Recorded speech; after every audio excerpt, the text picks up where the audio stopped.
We are battle ready, says Amotekun.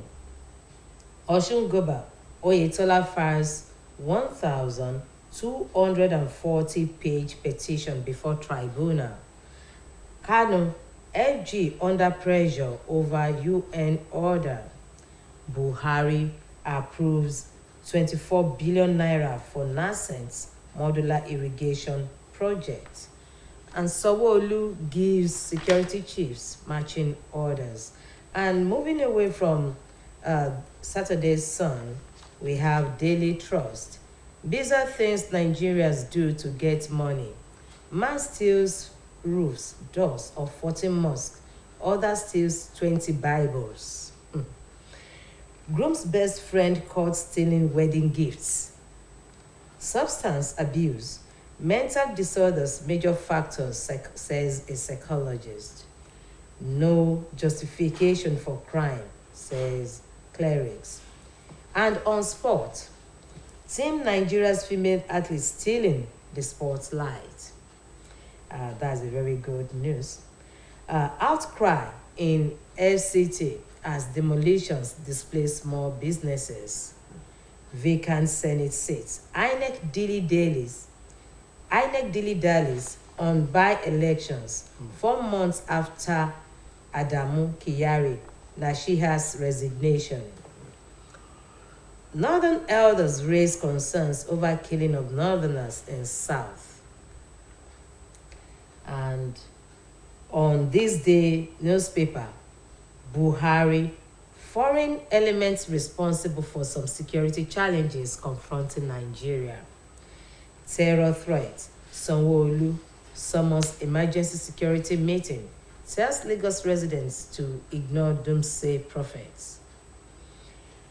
Ondo Amotekun intercepts 151 charm-carrying invaders.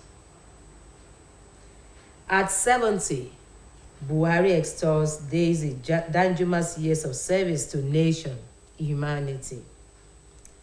Jonathan leads election observation mission to Kenya.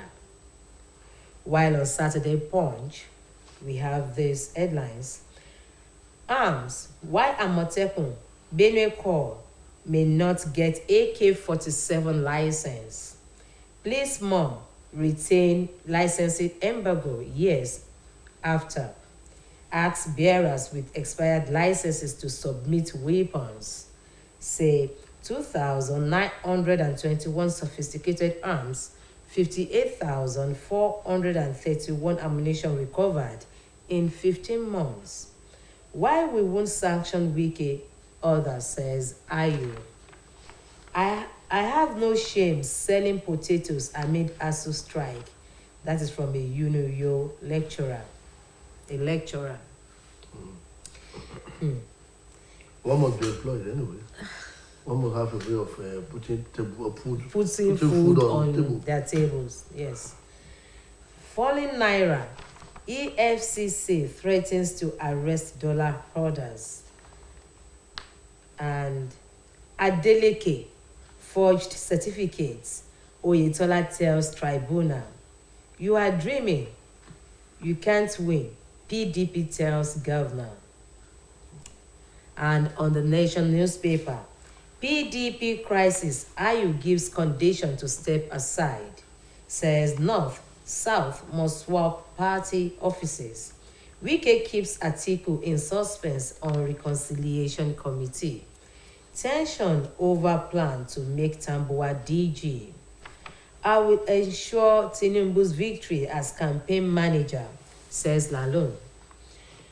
Army sets up board of inquiry over killing of policeman by soldiers.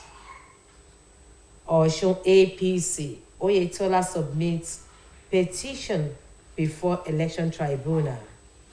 ASU strike. FG can't borrow 1.1 trillion naira to end dispute, says Keyamo. While on Saturday Tribune, Amotekun arrests 151 northern youths hidden in trucks in Ondo State. Sanwo-Olu meets police, navy, army, other forces over security issues. And the last and not the least, insecurity will break Nigeria soon unless we return to regionalism, says Gani Adams. And these are the top stories that are making the front pages of our national dailies today, Saturday. Yes, a quick reminder of what we have in store this morning on Saturday morning treats. After the newspaper review that Bumi has just undertaken, we take the first guest segment, Holiday and Kids Security. Our guest is Mr. Kola Buhari. Yes, an educationist. An educationist who is vast in all areas of education. Yes. When he gets here, we will set the ball rolling. And the second guest segment, 1.145 billion naira vehicles for Niger Republic by the federal government. And our guest that will dissect the nitty-gritty of the topic is Barrister Kozim Odedeji. And when he gets here too, we will get the segment right underway. Thereafter, the commercial segment, sponsored by Living Above Poverty Organization LAPO, will come your way. And with that, we are done for today. And any moment from now, our guest will be in the house. Yes. Let's take this very short musical break.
And you are welcome from that short musical break.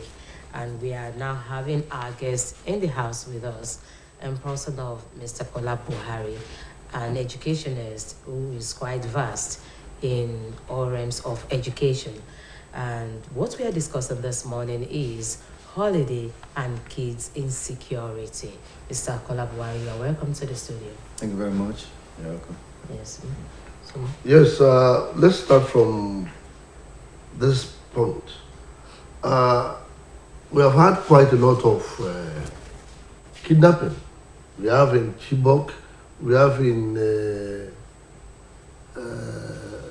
Kajuru, we have in Kajara, we have in Dapchi. And it got to the extent that the federal government college in Abuja, in Buhari, Abuja, was closed down by the federal government because of the fear of the unknown. And we don't have much of boarding schools in the state anyway, but be that as it may, what are the ways by which parents could take care of their kids, especially now that they are on holidays, to save them from being kidnapped. In fact, apart from kidnapping, there are other dangers that children are exposed to, especially the female ones. So, how would you advise parents to keep their children? What are the fundamental advice that you have for them? Thank you very much. You are right. There's no development whatsoever, be it in the home, society as a whole, when there's no security. Now that the students are, or the kids generally are on holiday, on the break, I think they have to be kept positively engaged. It's a long work. At the end of the day, if they are left alone, kids don't know how to manage their times. They cannot plan their lives. They cannot direct themselves. They cannot coordinate their affairs. And so they must be done through the assistance of both the parents and the society. I think this is a time that the parents must thank God that they should sacrifice quality time for their kids at home. Okay? And, they have to go out to fend for living. Yeah. They can let them go for this skill acquisition. Okay? Because these days, this raw academic takes no one anywhere. So you have to infuse or add up skills. There's no kid or there's nobody in life generally that doesn't have some talent or more, one or two or more talents hidden in the person. That can be, extracted, that can be found out and then nurtured. And if at all they may not go for that skill something, we have education centers where they have private lessons. And of course, not just any school or any private center. The parents should take their time to know where their kids are going. And then make sure they know both the owner or proprietor or proprietress there so that they can hand them over to them. And they should equally have time once in a while to go there and check up what they are doing and how they are faring in the center. So I think that is what they should do. And you see, it's unfortunate that these days everything has been modernized in quotes, including the negative and the positive sides of human lives or ramifications of life. Yoruba people will say, "Oju meji lo n bimo, meji lo bimo, Gbaye lo n wo." It used to be such that's Africa, all over Africa, because I was born totally brought up in Ghana, but it's the same thing was happening there. That if a kid goes wrong anywhere, is it by speech, is it by behavior, is it by character, whoever is an elder around will correct such a person. And the parents will even be happy for you to have done that on their behalf. But these days, in fact, even including teachers who are to teach their kids, some parents go to the extent of going to harass them, molest them, and even engage security services, security officers to go and deal with them. And so it has become another cup of tea. But all the same, I think, one, the parents must have time for their kids, send them to where they have their lesson. They must know the place, they must know the people. Not just any, just like food. Not any food is food. You must get there, know who are there, what are they doing, how are they doing it, how do they manage them. And then you yourself, apart from being sure where they are going or where they are is secured, you must find time to be there once in a while to check. So that's it. Yes, concerning kids' insecurity and some other things, what about kids that do hawk for their parents? That's unfortunate, but sometimes, you know, when I read social media, or sometimes when some people discuss an outright condemnation of parents who allow their kids to hawk around, sometimes, or even many a times, it's not their fault, right? Some are helplessly helpless. Some are hopelessly hopeless. Yes. And like an Englishman would say, some are haplessly hapless. Yes. So there's nothing they can do. It's like complementing their source of income. For example, you have a widow who probably had a not too average in terms of wealth as a husband who has died. And in some cases, even wealthy ones, they throw them out. You know, it's unfortunate. And there's nothing they can do. The mother is closer to the kid than the father. So naturally, the mother will have to care for the kid. And if the burden is too much, the financial burden is too much, they have to complement with assistance of those kids. So that, anyway, that's be as it may. But you know, generally it's not the ideal thing to allow young kids underage, anything below 18, to go and hawk. But we see them we in see. our society. We see. You see, it's difficult to condemn and therefore tell them to refrain from doing it. The reality, you know, there's a difference between principle and practice. In principle, it's not good. But in practice, what do they do? In fact, such women, I have to commend them. They are not interested in hawking their bodies around, okay? Yeah. Which they could have done. They're not doing that, and they feel that's the way. In a way, there's nothing so bad, there's nothing so disadvantageous that you don't have a little bit of advantage in it. Yes, in some situations, it is good for kids to be useful for their parents at a time like this when they are not on holiday.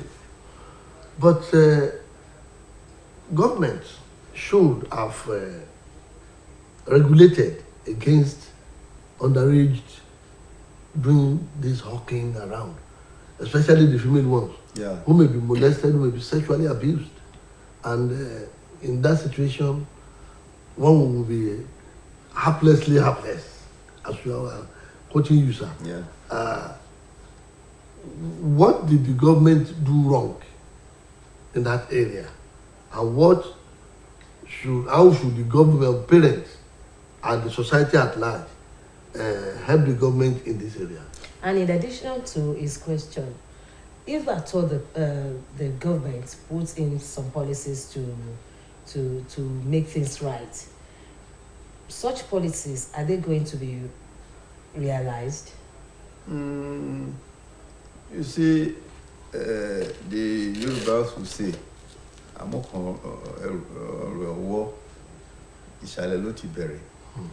you see, there's very serious fundamental flaw in the educational setting in this country. I'm sorry, I'm not comparing it because I was educated somewhere else, you know. But I think I'm in a better position now to compare and contrast. I was educated there, now I've come here, and I became an educator. The government itself doesn't place much premium on education. That is the basic problem. You see, whatever, even the Bible says it, where your treasure is, your heart will be there. Now, if they place much premium on education, the way they handle it would have made a positive difference. It's like, let's do this, let's do that. Okay, let's add it.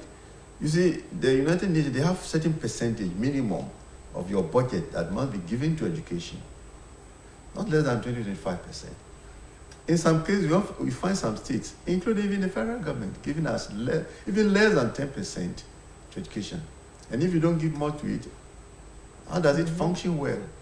Because the functionability of this is based on funds being made available So if it is not available, how do you do it? So that's the problem. You see, the government itself must do things right. First of all, they must budget enough money for education, and there must be effective monitoring and supervision of the use of that funds. In most cases, if they give money for, let's say, 2-3 classroom blocks, they may end up just giving one, and that one may be another quality, you know. So there must be enough funds, there must be effective supervision of what they are doing with the money. So that is number one. Number two is that, you see, the parents too must come in. Parents, especially, you know, the primary stage. When I say primary, elementary to middle, then to secondary school, that is the basis, you know, the foundation of education.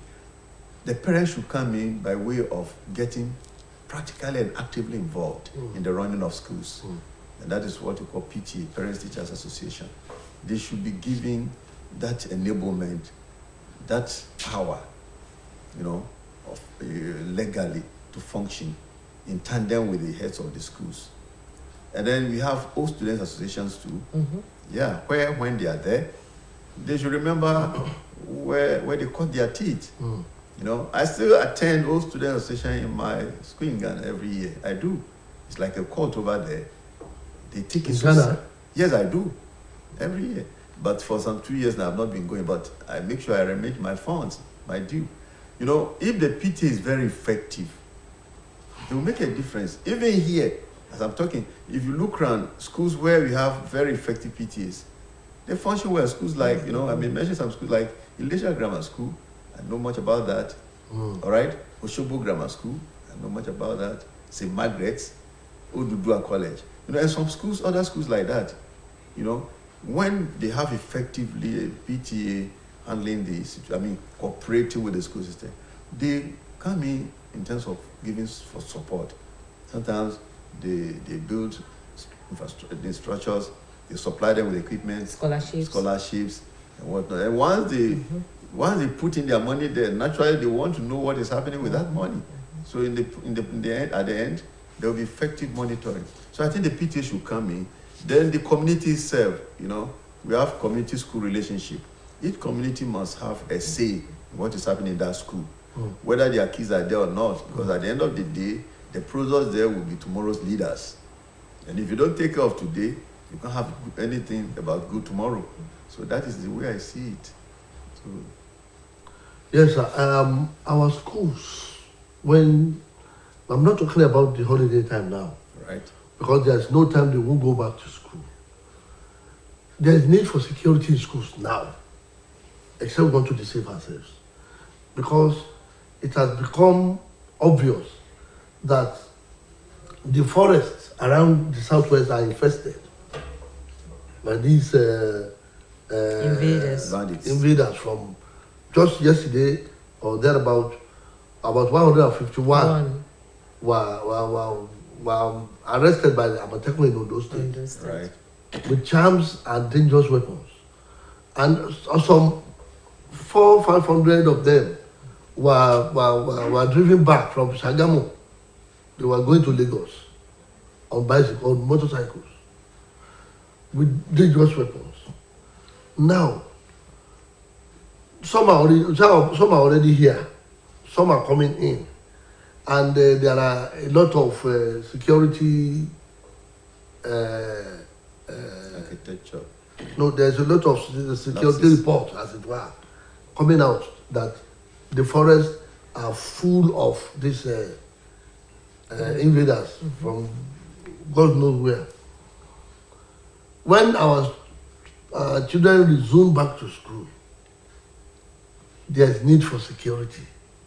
But the government seems not to be interested in that. They're interested in politics. How would you advise them? I think you're right. It's unfortunate. You see, like I did say earlier on about giving priority to education, the schools should be fenced. That's very, very important. The schools should be fenced up. And apart from that, they should have permanently stationed security officers there. Like we have this Amatekun, That on those states you mentioned, I usually watch telly and I get to read about the Amatekun in those states is doing a very wonderful job. Yes. I wish other states in the southwest would do the same. We are doing well too here. Yes. You know, Yes. Osho State, we are doing very well as Yes, well. very, very. But I think there should be coordination amongst them. You know, since we are talking about forest means you are not limiting to a particular state. It can be border, whatever. There should be coordination amongst them. All the 6 states forming the southwest zone of the federation. That is one. Then number 2. Then number 3, the government must, arm the security agents. When I say arm, doesn't necessarily mean guns or whatever, but there's a way of arming them, to repel the marauders so that our kids will be free from being, kidnapped. And then the schools too, they should be very well up and doing, the heads of schools. In every school, even before now, a very effective leader, the head of the school, will have a committee, security committee. Yeah, I remember I used to head that when I was at Fakunle's computer school, Shobo here. This security committee, they're in charge of making sure that the students don't roam about anyhow. Of course, there should be fencing before you can do that effectively well, so that you go around and make sure that they don't go out, nobody comes from outside, and then you have locked up gates with somebody manning that place. So those are the things the government should do. They should encourage. And I think they should give some, freedom, power to the heads of schools to do certain things in terms of security. Okay. Yeah, there are some schools that are in suburban areas, right? And before they come, sometimes their their cells may not even be able to go through because of poor services of the line. If they are given that power, they should be able to, they themselves, form a committee that will do that job, and then they report to the center. But at least they should have done something first. Yeah, you spoke very well about the security of the schools. And the government that put up Amatekun to work in tandem with other security agencies, there's something we call intelligence gathering that is lacking in Nigeria. Let me use that word because of the fact that if intelligence is not lacking, the presidential guard will not be attacked the way it was attacked, brazenly without, and some people were even killed by the bandits, meaning that the president may not be safe. If the president is not safe, how much more of our kids who are safe? So, what I want you to look at now is intelligence gathering should not be limited. I don't think it should be limited to the security agencies alone. Schools too can. I think he has mentioned. Yeah, Yes, that's what I made mention of, that the communities where the schools are situated, they have a very positive role to play in terms of not only security, the general welfare of the kids around there. You don't allow kids to pass through your gate or the front of your house while lessons are going in the school. You ask that question, you ask that students some questions, possibly take him or her back to school. Intelligence gathering that you have said, intelligence gathering is not up to the standard that one is expecting. Yeah, it is not. It is not at all. Because if it is, a lot of these incidents wouldn't have in the first place taken place. But because there's no link between the outside and those that are really in charge of security. And when it's intelligence gathering, it's not necessarily the tools alone. Individuals, me and you, we are part of it. When you see something, you say something, and then you tell something. We have security agents all over around our places. When you see people whose faces are not familiar with the environment, they don't seem to be part of you. You can question the person, but if you are afraid, there's nothing wrong to call the attention of the security agents so that they know what is happening. In fact, that should be everybody's business. Security is everybody's business. You shouldn't leave it all alone to the security agents. And how do we get to let these children know about the insecurity situation in the country and how to stay safe? Yeah, you're right. That's a very good one. You see, like I said when I started this program, that the parents have an adult task at hand in terms of having quality time to take care of their kids. One of which is to let them know, like the females, they should be very close to the mothers should be friends to their female kids, so that they confide, once they have that confidence and trust in you, they can bring out all that they have inside them. And then you use the opportunity to tutor them, counsel them about certain things. When you are in school or wherever you are at a lesson, you don't go out all alone. You don't go to corners and anybody calling you, whether it's a male. Don't talk to strangers. Yeah, don't talk to strangers. All the things. The parents should do that. It is not everything that must be heaped on the teachers alone. The parents also have a role to play. So you tell them, you teach them, you counsel them, you advise them, you monitor, and then you let them know the dangers and then the consequences. Viewers at home, this program is bilingual, and we will now take some questions in Yoruba language, and I know our guests will be forthcoming with the answers. Ẹ̀yin èèyàn wa tí ẹ láǹfààní àti gbọ́ ní èdè Ìgbò tá a ti ń sọ láti ẹ̀kan, ohun tí à ń sọ̀rọ̀ nípa rẹ̀ ni ètò ààbò àwọn ọmọ wa lásìkò tí wọ́n bẹ nínú ìsinmi tí wọ́n wà yìí. Ìsinmi ọlọ́jọ́ gbọọrọ. Ìsinmi ọlọ́jọ́ gbọọrọ tí wọ́n wà yìí ṣeun. Torí irú àsìkò yìí ó yẹ kí alákàn wa kó fi ojú sórí pàápàá jùlọ lórí ọ̀rọ̀ àwọn ọmọ yìí. Pàtàkì sí ni wọ́n, torí pé àwọn náà ní ọjọ́ iwájú tíá àti torílẹ̀-èdè Nàìjíríà lápapọ̀. Àlejò wa ni ọ̀gbẹ́ni Kọ́lá Buhari, tí wọ́n ti fẹ̀yìntì gẹ́gẹ́ bí akọ̀wé àgbà ilé-iṣẹ́ ìjọba, pàápàá jùlọ nídìí ètò ẹ̀kọ́. Ètò ẹ̀kọ́ yìí ni tí wọ́n yàn láàyè tí wọ́n sì mọ̀ dáadáa. A sì ti rí inú gbogbo tí wọ́n sọ láti bàtà àti bẹ̀rẹ̀ ètò yìí. Ọ̀gbẹ́ni Kọ́lá Buhari, bí a bá wo irú àsìkò yìí tí ètò ààbò mẹ́hẹ̀ lórílẹ̀‐èdè Nàìjíríà tí ò sí, tó jẹ́ pé látòrí ààrẹ títí dórí ẹni tó kéré jù lórílẹ̀‐èdè Nàìjíríà, ìbẹ̀rùbojo la fi ń gbé àfi tá a bá fẹ́ tara wa jẹ. Torí pé lẹ́nu ọjọ́ mẹ́ta yìí ni wọ́n lọ fi ní àwọn jàǹdùkú tí wọ́n kọlu àwọn olùṣọ́ ààrẹ. Bọ́rọ̀ bá sì ti rí báwọn tó bá mú tíṣà gbélù kọ́rùn àjò fẹ́ kún tọmọ iléèwé. Torí náà ẹjá wò kí ni ìgbésẹ̀ tó yẹ ká gbé báyìí gẹ́gẹ́ bí òbí, gẹ́gẹ́ bí ìjọba, gẹ́gẹ́ bí àwùjọ lórí àwọn ọmọ yìí nírú àsìkò báyìí. Ẹ ṣe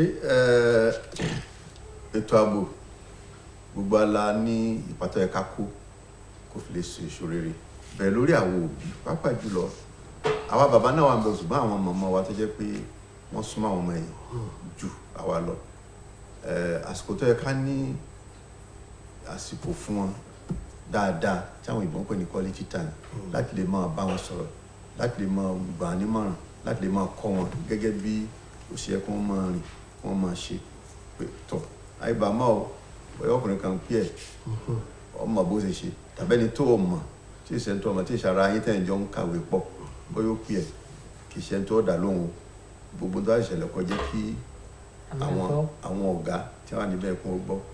Then nípa àtijọba, iṣẹ́ ìjọba pọ̀, ó kàn jẹ́ pé ètò ààbò yẹn ayé ayélujára la wà yìí. Tẹ́ bá wò gbogbo ń dábàá ṣe nísìn àwọn ẹ̀rọ tí wọ́n ń pè ní kọ̀ǹpútà kankan ní à ń lò jù, ìyẹn ló sì yẹ ká máa lò tó yẹ kí wọ́n máa fi gba gbogbo kí ló ń ṣẹlẹ̀ lágbègbè. Ó yẹ kí ìjọba máa lò táwọn èèyàn tá a bá rí nǹkan tá a sọ, torí wọn ò lè dá ṣe ní àwọn alétò ààbò nìkan ò lè dá ṣe. Gbogbo táwọn náà bá rí gẹ́gẹ́ bí aráàlú òbí, ó yẹ ká jẹ́ káwọn agbófinró wọn gbọ́ sí nígbà báwo lágbájá tó bá rí tó jẹ́ pé ní kì í ṣojú lùmọ̀ lágbègbè tó ń gbé, kò sí tó burú tó bá pè tó bí. Tó bá jẹ́ pé ní ọ̀bẹ̀rù bójú, wàá gbé fóònù rẹ, wàá pe àwọn tí wọ́n jẹ́ aláàbò, àwọn ẹ̀tọ́ aláàbò aṣọ fún pé báyìí. Then ìjọba generally, pàápàá jùlọ torí ilé làkọ́kọ́ tí gbẹ̀ṣọ́ ròde àwa South West níbí tó jẹ́ pé ní ìpínlẹ̀ mẹ́fà ilẹ̀ Yorùbá àwọn àmọ̀tẹ́kùn tí alẹ́ rẹ̀ ń tọ́ da nìgan ẹnìjọ́ mẹ́ta yìí mo máa ń wo tẹlifíṣàn tàbí mo ń kà nínú social media pàápàá lórí tẹlifíṣàn torí social media about 10% náà lọ́jọ́ òtọ́ bẹ́ẹ̀ lọ́jọ́ bàtẹ́ bá wo tẹlifíṣàn àmọ̀tẹ́kùn Oǹdó yẹn àtọ̀sùn wọn ń ṣiṣẹ́ gan-an kì bá wù mí kí gbogbo states mẹ́fẹ̀ẹ̀fà tó wà ní South West kí wọ́n fọwọ́sowọ́pọ̀ láwọn àmọ̀tẹ́kùn yẹn kó jẹ́ pé wọ́n àjọ máa ṣiṣẹ́ pọ̀ sẹ́rí pé kì í ṣe pé bóyá inú igbó tí wọ́n wà yẹn àdá state kan sí igbó alùjára wa ni so tí wọ́n bá ń bára wọn jímọ̀ràn tí wọ́n fi wọ́n ṣiṣẹ́ pọ̀ tí kálukú ń gbọ́ kí ló ń ṣẹlẹ̀ kí ló wà ń bẹ̀ gangan á jẹ́ kí iṣẹ́ wọn kó tún tẹ̀síwájú ju báyìí lọ then federal government wọn ò tí ì ṣètò torí mi ò ṣe bẹ́ẹ̀ gbé ní káàkiri wọn ò ṣe dà torí nítorí bá ń fi mú àwọn yẹn tí wọ́n fi ń láyà láwọn agbódegbà tí wọ́n fi lé láyà tó bẹ́ẹ̀ tó gẹ́ jẹ́ pé wọ́n lọ wọ ibi tí wọ́n wọ̀ yẹn ó mì pé gbogbo ẹ̀ tó wá fẹ́ rí bákan so ó yẹ kí wọ́n tún ara wọn jókòó dáadáa kí wọ́n tún rò inú mi sì dùn pé ní ìjẹta àbíjẹrin ààrẹ Muhammadu Buhari ó bá àwọn ọ̀gá àwọn agbófinró yẹn ó bá wọn ṣe meeting kan mo rò pé for the first time wọ́n sọ wọ́n bá wọn ṣe meeting yẹn tán pé for the first time wọ́n ṣe meeting tó jẹ́ pé ní ọgbà tó wákàtí káàbọ̀ sí méjì nígbà òsì ṣetán ọ̀rọ̀ tí wọ́n sọ jáde fún hàn pé àsìkò yóò ẹja gbàgbọ́ pé ìkàfẹ́ ṣoṣo rí so tí wọ́n bá ń ṣe báyẹn dẹ́ kì í ṣe pé gbogbo yẹn ṣe ń pariwo àwọn ilé ti ṣe kò ṣeé ṣe lé wọn ẹni tó ti wà ń bí ìgbà tó gbọ́ ẹni tó ń sọ ẹsẹ̀ ọ̀dọ̀ ni tí ó bá ṣe dáadáa ó ní ẹ̀ṣẹ̀ tí yàn gbé tó bá fi ìbínú lé ṣọwọ́n pé ó ti máa ṣe rí yẹn ìgbà yẹn gan yẹ kí wọ́n máa mọ̀ pé wàhálà ewu ti wà lóko lóńgẹ́ gan fúnra ara rẹ̀ ewu ni so ó yẹ kí wọ́n máa bá wọn jí ètò míì tí wọ́n ń jó nígbà gbogbo ẹ̀ dàrú tẹ́yìn ó yẹ kí wọ́n máa ṣerú mítì yẹn lóòrè gbogbo ìgbà kí ló ń ṣẹlẹ̀ bó ní nǹkan dé kí lẹ nílò báwo lẹ ṣe àwọn mélòó lẹ tún nílò sí gankan báyẹn kó fi mọ̀ so that mo lè bọ́ sí déédéé. èyí tó tẹ̀ wá kan àwùjọ wa yìí gbọ̀ngbọ̀n jù ní ọjà kíkiri tabadẹ máa wò nínú àwọn tí wọ́n ń kiri ọjà jù àwọn ọmọ léńjeléńje àwọn ọmọ kéékèèké yẹn lọ́pọ̀ jù kí ni ìmọ̀ràn yín fún àwọn òbí tó jẹ́ wípé wọ́n á gbé ọjà lé ọmọ tí ò tí ì tọwọ́ ẹ̀ tí ì tó orí tàbí tó tó etí tí wọ́n máa gbélé lórí torí gbogbo ìwọ ni ọ̀rọ̀ ètò ààbò bó ṣe ń mẹ́hẹ̀ lórílẹ̀‐èdè. ó léwu gan o pàápàá jùlọ fáwọn ọmọ wa obìnrin kéékèèké yẹn ṣe hàn pé àwọn kan wà tó jẹ́ pé kò sí sáyé tí ò sì ti má lóyìnbó gan ibikíbi ni ṣùgbọ́n àwa láàmójútó ọ̀rọ̀ ara wa àwọn ọmọ kéékèèké yẹn kò yẹ kí wọ́n máa jẹ́ wọn ta ọjà bó tiẹ̀ ṣe pé tẹ bá tún wò náà o àwọn náà kì í ṣe gbọ́n náà lálẹ́ dálẹ́bi ó torí àwọn míì bẹ tó yẹ pé ó lè káká kí wọ́n tó lè jẹun àwọn òbí yẹn bóyá opó bóyá kan so kò sí tó fẹ́ ṣe ju pé bóyá kò mọ̀ ràn lọ bọ́ síbẹ̀síbẹ̀ kì í ṣe tí wọ́n máa kiri kábà yẹn tó bá tiẹ̀ fẹ́ kó ràn lọ kò sí tó ní kó máa lè jà síbi tó náà wà tàbí tó súnmọ́ tí ò jẹ́ pé ní yọ̀ọ̀ṣẹ̀ máa pariwo ká kì í ṣe pé ó pariwo ká náà torí ntọ́lọ́ òkú ṣe fún yẹn yóò ṣe tọ́lọ̀ bá ló ní 10 naira lẹ́nì bó jókòó lójú kan náà wàá rí bó sì lọ sí Maiduguri wàá rí mi sọ pé kí yàn yọ̀lẹ̀ o tó bá gbìyànjú tó ń ṣe tó ṣe tó yẹ kó ṣe tó fàdúrà tì tó máa gbàdúrà but jùlọ ẹ káwọn òbí yẹn kàn mọ̀ pé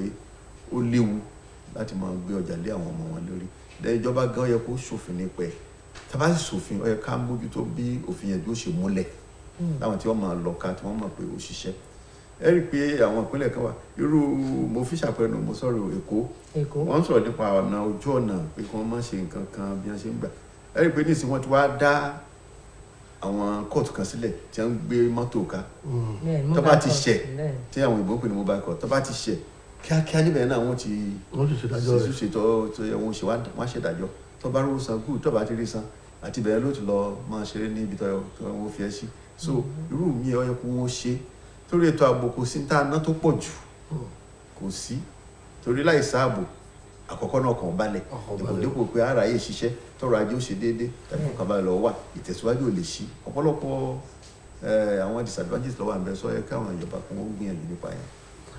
Actually, Alaba Kolabuari, we want to thank you very sincerely for coming on the program. We do believe that you will still be available anytime we need your we need you on the program. I'm always available. Yes, on behalf of the executive producer of the program, Akin Ololabi, and the producer, Lado Pekon, we thank Mr. Kolabuari for coming on the program. Thank you for coming. The second guest platform takes place in a moment.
It is our duty that we owe to our great dear motherland to enhance her and to boost her in the eyes of all the world. Egalitarianism is our national watchword. Equality of good fortune must be to each sure reward. Liberty and brotherhood are the goals for which we'll strive, plus progress, plus plenty, and all the good things of life. Up, up, Nigeria, and take thy rightful place. It is thy birthright and thy destiny, Africa's leading light to be.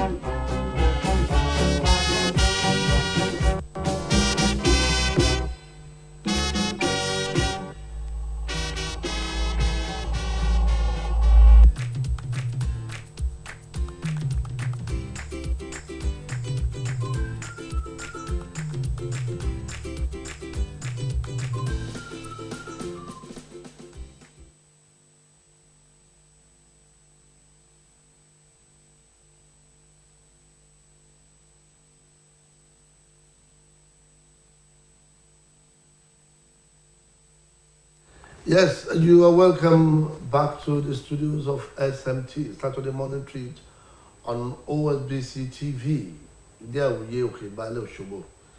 We have our second guest already seated in the studio, and our topic is 1.145 billion naira vehicles for Nigeria Republic by Nigeria, and our guest is Barrister Cousin Odedeji. Barrister, you're welcome to the program. Thank you so much. When you first heard this, maybe when you first read it on the newspaper, what was your immediate reaction? Actually, it's not new. Nigeria has been doing it over times.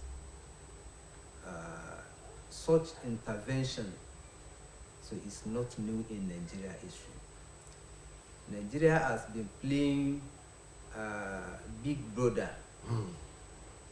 So it's African neighboring countries.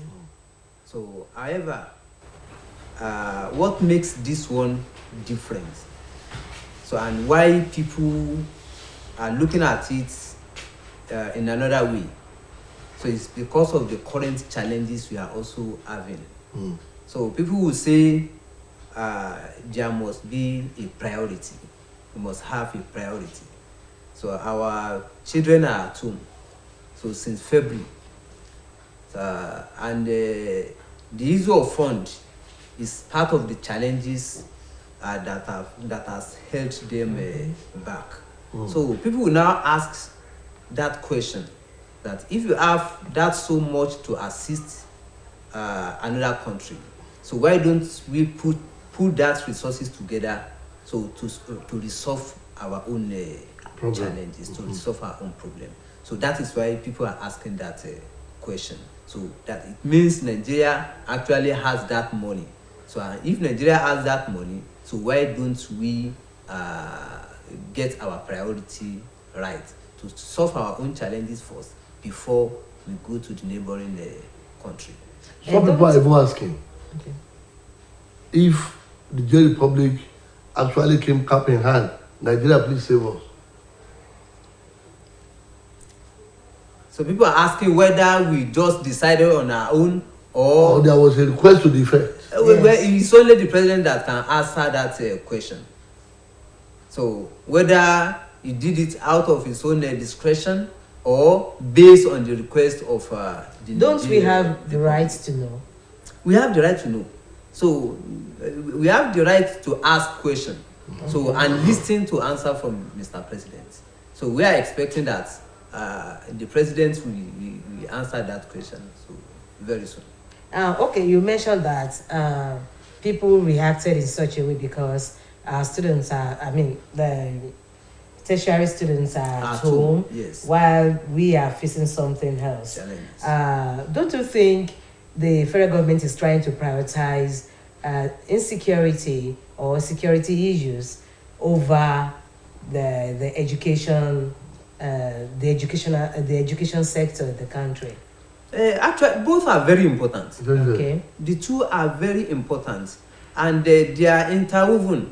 Okay. So even this issue of education, the student being at home, can trigger insecurity. So it can affect the issue of insecurity negatively. So because I do hand is devil's workshop. So if the students are at home, so they can also they can choose to be part of the problems we are, the insecurity problem we are having in the country. So when you are dealing with insecurity and you are neglecting one aspect, so it's like you are not doing anything. And people are still doubting if that is going to work, because that is the purchase of 1.4 billion naira. 1.145 billion naira vehicles, because these vehicles are, what we are saying on social media, are sophisticated ones. They are not meant for battle or to combat terrorism. So people are doubting about fighting this scourge. What is your take on that? Whether it can assist the fight or exactly, because they are sophisticated ones. Actually, it's only the president that can answer that question, and the military people. Okay. So they are the one who can determine whether this is what military need to tackle insecurity or it is not. So if it is what can tackle insecurity, I don't see anything wrong in it. So ordinarily, I don't see anything in Nigeria assisting its neighbor countries. So the only problem I have is we must get our priority right. Okay. So we should not neglect Nigeria because we are assisting the other country. But there is nothing wrong in assisting other countries. So other countries are also assisting us. Yes. So America is assisting us on insecurity. America is assisting us on a lot of other things. So we cannot also do without assisting others. So but we must get our priority right. Okay. So that is just it. So the federal government or the presidency, as it were, have not come out with any categorical statements since that time. They listen to Nigerians reacting negatively to the action taken by the president. Because if you look at Nigeria today, apart from ASU's problem, there is this economic problem with the nosedive of the naira against the dollar. There's nothing they are not addressing that. And there are many other problems in the polity that need urgent attention of the government. And people said the government has not really come out to address internally the problem of security. Now they are going outside to play the big brother. which one should they play Big Brother to? Outside Nigeria or within the country?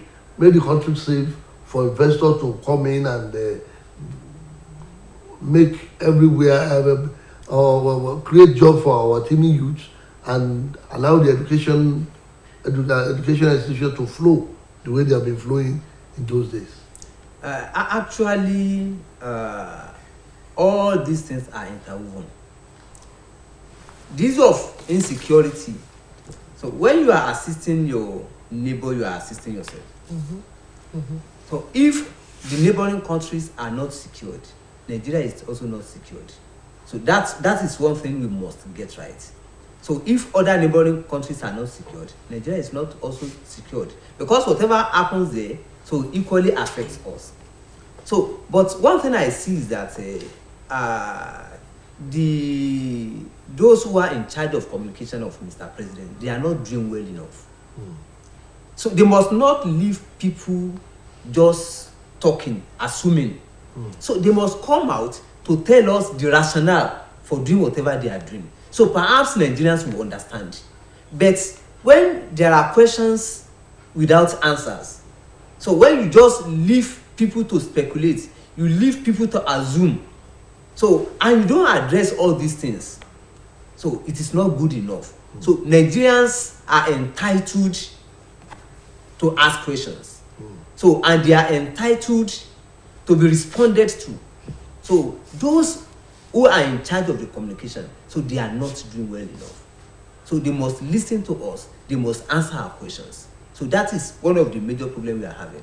It's not only on this issue, it's also on many other issues that affect the federal government. Yes, there is a question here. Ondo Amotekun intercepts 151 charm carrying invaders. Why is this happening?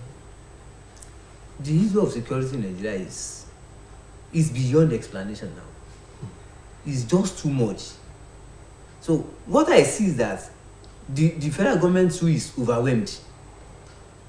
They don't know what else to do. So the whole problem is just occurring and reoccurring. So everybody is fed up. So nobody is safe. So even the presidency is not safe.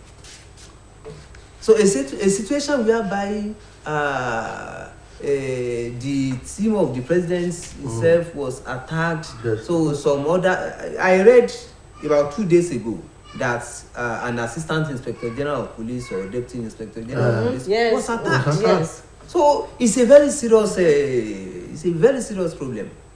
So very serious problem. I don't think the government themselves knows what to do on insecurity. And what do these people tend to gain from this? The invaders. It's only those people that can see. But what I see is that people have turned human life into business. Okay. Everything is about money now. Okay. People want to make money at all costs. Okay. And that's why you see a 15-year, 16-year-old boy. You want to ride a 40 million naira jeep. So you want to build a 1 billion house. So where will you get that money? Okay. Where will you get it? Overnight. So it's through all these things that they are getting it. So they do it, rituals. So you see some people kidnapping for rituals. So you see some people kidnapping to make money. So everything majorly is about money. So it is because our value system has changed. So everything is about money. So and people don't care where you get that money. So once you get that money, so you become something in the society. Yes, Nigeria's currency has taken a nosedive against the dollars. Nigerians are complaining. The price of every good and service is on the high side. nobody seems to know the solution. The government that is supposed to find solution is already engrossed in how to tackle insecurity and other problems. And while doing that, other problems are rearing their head. If you happen to see Mr. President today, what will you tell him? It's a serious thing. So actually, Nigeria cannot, if we don't move from being a consuming nation to a productive nation, so this problem will continue. This problem will continue. Not until we produce for others. And how did we get here? That is the problem. That is where the problem lies. It needs sacrifices from the part of the government and even from part of us. So, and it's a very serious thing. So because it's like the government does not know what to do, and the Nigerians too will not want to sacrifice. So we will not want to sacrifice, and it needs a lot of sacrifice. So to move from being a consuming nation to a productive nation. What type of sacrifice are you pointing at? For example, at a time, the federal government put a ban on importation of rice, so as to assist local production. When such step is taken, there is ban to have that we must have a high cost of all these local the items. Yes. So staple foods. The price will move up. Definitely. So, and that will need a lot of sacrifice from us.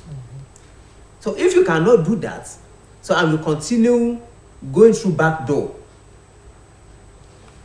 So to import what the government has banned.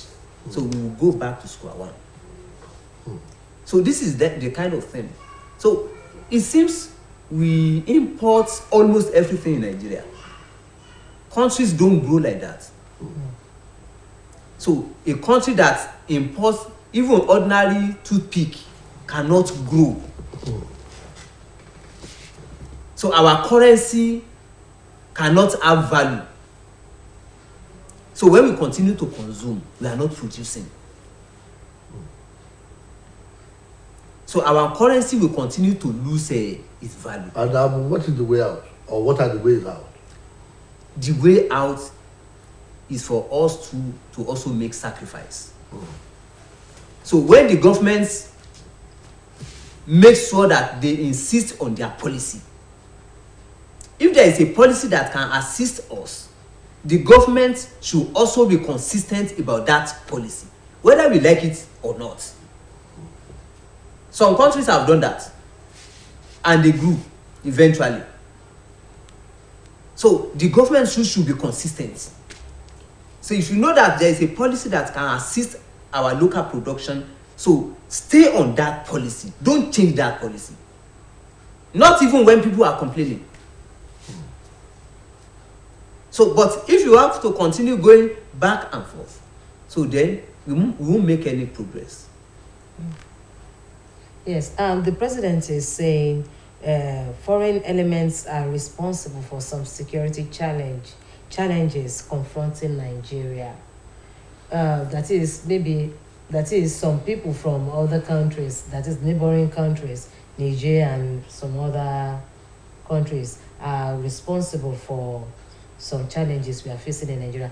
But victims of these attacks are saying these people speak Fufude, that is a Fulani dialect. What do you think? Is it not that contradictory? That's not contradictory. Okay. Fulani are not only in Nigeria. Okay. There are Fulani in Niger Republic. There are Fulani in some other countries. Yes. So definitely when they are saying foreigners are part of the security challenges we are having. So, and we are seeing seeing them speaking Fulfulde. So it doesn't mean that so they are only Nigerian Fulani. So Nigerian Fulani can be part of it. It's like saying you saw somebody speaking Yoruba and you believe the person automatically must be a Nigerian. So there are Yorubas in Benin Republic there. Yes. So who speak Ghana? And yes, in Ghana. We have so many of them in Ghana. And they speak pure Yoruba. So or yours Yoruba. Yes. So that's what they speak. So that does not mean they are Nigerians. So and the world now is a global village. So you may not even be surprised that not only our neighboring countries, even from other continents, they can be part of our challenges. Because when you are having security challenges, there are some people they are selling arms and ammunition to them. Who are those? Where are they getting those sophisticated weapons? Even army uniforms and some. So where are they getting it? So a lot of things are involved. A lot of factors are involved in this security issue. So the military, the governments, so the community themselves. So they are all part of the problems. Now, how do we beef up our borders? Because the president is not saying that these elements are foreign elements. How do we? Our borders are too porous. They are just too porous. So, but that is the Nigerian factor. Okay. Some people are there now, manning those places. Why is it easy for the foreigners to come into Nigeria when we have immigration, we have custom, we have police, army? So, manning our borders. So where are they coming? But we all know how possible it is. Okay. So because you just get there, so you bribe your way out, you bribe your way in. So and those people don't want to care what happens. So they are only bothered about their own pockets. Okay. They don't want to spend from their salary. So they want to live big at the expense of Nigeria and Nigerians. And that's part of the problems you are having. And that's why almost everybody is contributing. So many people are contributing. So you see, even some military leaders don't want this to end. Okay. They are making their own money from it. Yes, but let me coming. I see lack of patriotism rearing its head in all that are contributory to the problem Nigeria is facing now. Especially if you look at the borders, those mentioned by Bumi are statutorily empowered to secure the border. But instead of securing the border, they are busy doing something. They are securing their pockets. They are busy doing something else. Even if you get to their offices, one will see how people are lobbying to go to the border. Because of, exactly. Because of what they stand. So everybody the military man want to go to the border, custom want to go to the border. So even only to get there, you want to go to the border. Only to go there and get busy doing nothing. Now, why not putting up? What would you suggest to the government as a way out? Maybe all those people should be removed and another special agency created for managing the border. It will not solve the problem. Are you going to bring Ghanaians to come and manage for us? Even those who are yet unemployed, if you go and pick them, they will do worse. It's our value system. If it doesn't change, Nigeria cannot change. If I have a child he takes employment, I know his salary per month is 70,000 naira. Okay. And after 2-3 months of employment, he comes home and bring a car that is worth 4 million naira. What should we do to ask questions? What should I do to that child? I will ask questions. Shouldn't I ask question? But do parents ask question in such circumstance? Nobody does that. Nobody does that. They are happy. Their children have made it. He has arrived. Yeah. The community too doesn't care. Even if he is just only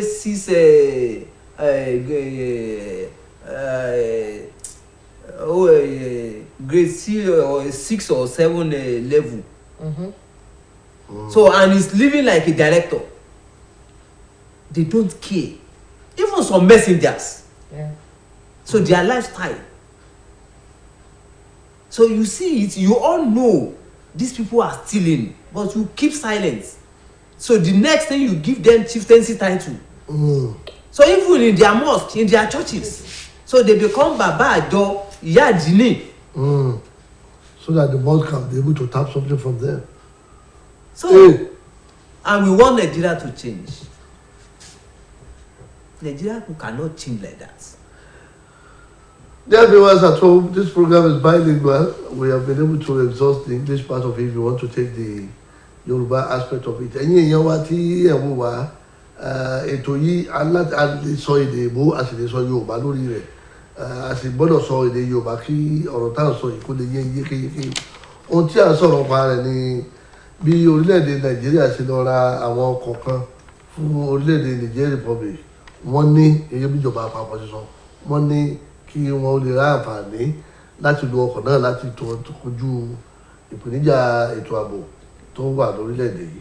Ẹ jẹ́ bẹ̀rẹ̀ láti bí gẹ́gẹ́ bí mo ṣe béèrè lédè Ìgbò àwọn ọkọ̀ tá a rí lórí àwọn ẹ̀rọ ayélujára àwọn wọn bí ọkọ̀ ògbáfẹ́ lójọ́ lójú tí a kì í sọkọ̀ téèyàn fi kojú ojú ogun ó rí bẹ́ẹ̀ kò rí bẹ́ẹ̀ kí láàárọ̀ ọkọ̀ fáwọn orílẹ̀‐èdè míì sí nígbà tí ilé tiwa gan tó ní àwọn ìpèníjà tó ẹni tí ilé rẹ̀ ń jò tó bá tún mú páànù tó lọ fúnlé ẹlòmíì pé máa fi bò ó ṣé tá a bá wo ọgbọ́n wo ló mú dání báwọn.